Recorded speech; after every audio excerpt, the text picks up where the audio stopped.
O canal, na verdade, é um espaço que tem dentro do dente, né? E aquele espaço dentro do dente, ele vai abrigar o quê? O tecido vascular e o tecido nervoso do canal.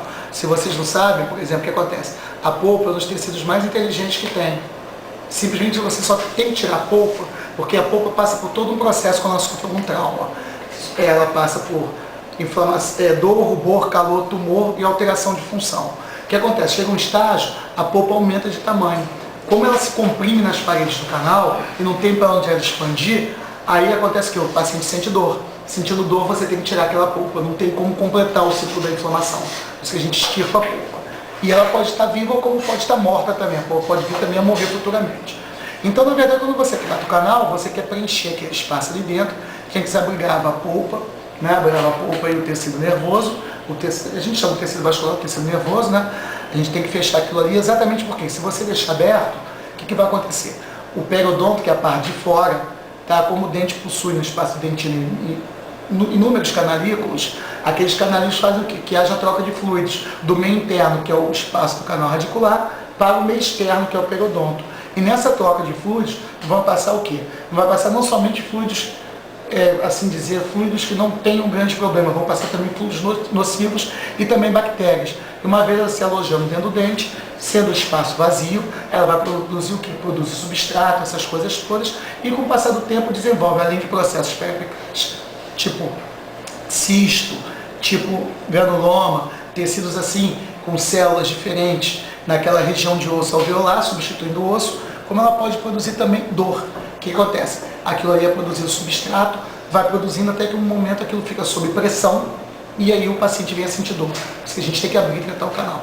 Então quando você trata o canal, você quer realmente um material ali que seja, acima de tudo, todo material de obturação de canal tem 14, eles têm que ter 14 qualidades, tá? São 14, mas eles fazem principalmente questão de ele ter estabilidade dimensional, ou seja, o material não contrai após a presa. O que é presa? Presa é quando o material endurece, e normalmente quando endurece, ele vai se contrair um pouquinho.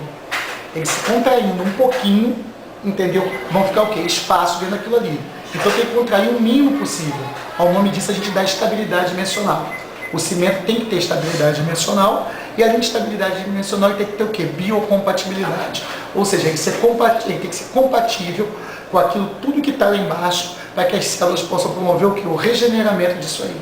Desculpa, regeneramento foi triste. Tá? Regeneração daquilo.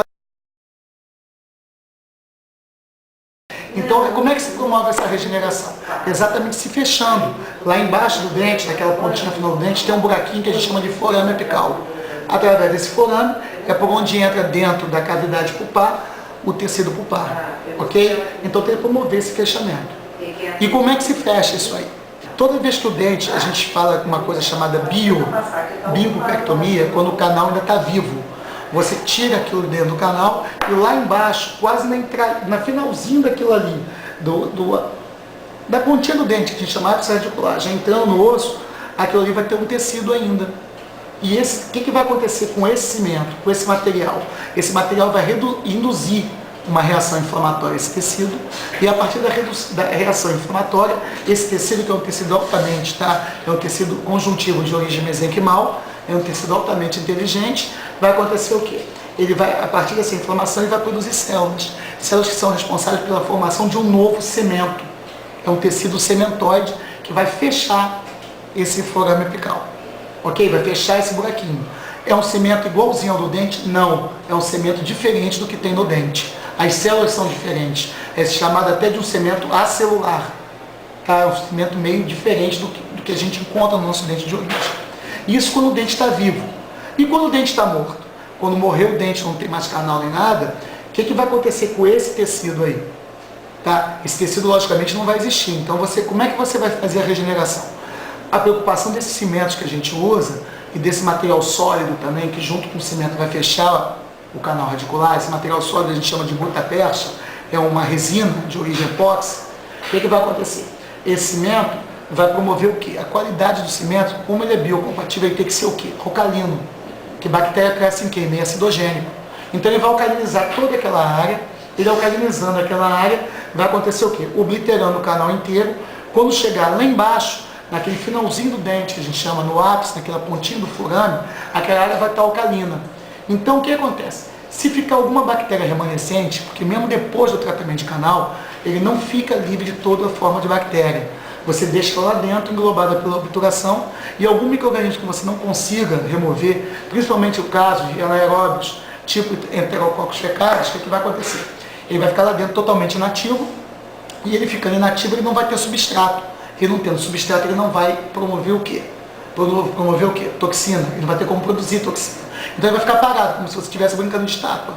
Então aquilo tudo vai estar obliterado, tá? Você passou aquilo para o meio alcalino e aquilo fechado até o final, aquilo estando alcalino, não vai ter mais bactéria para mandar o quê? Nada para aquele osso. Não tendo bactéria para ser nociva aquele osso, toda a regeneração, no caso da polpa, quando ela está morta, ela vem via osso alveolar, via maxila, via mandíbula, tá? Através da corrente sanguínea. Então aquele ápice ali vai ser fechado, mas dessa vez não por tecido sementoide, vai ser um misto de tecido ósseo com tecido sementoide. Então a gente chama de quê? Tecido ósseo sementoide, tá? Vai ser uma coisa muito mais óssea do que cemento. Então vai se fechar naquilo ali. Então vai obliterar aquilo ali e a partir daí a regeneração.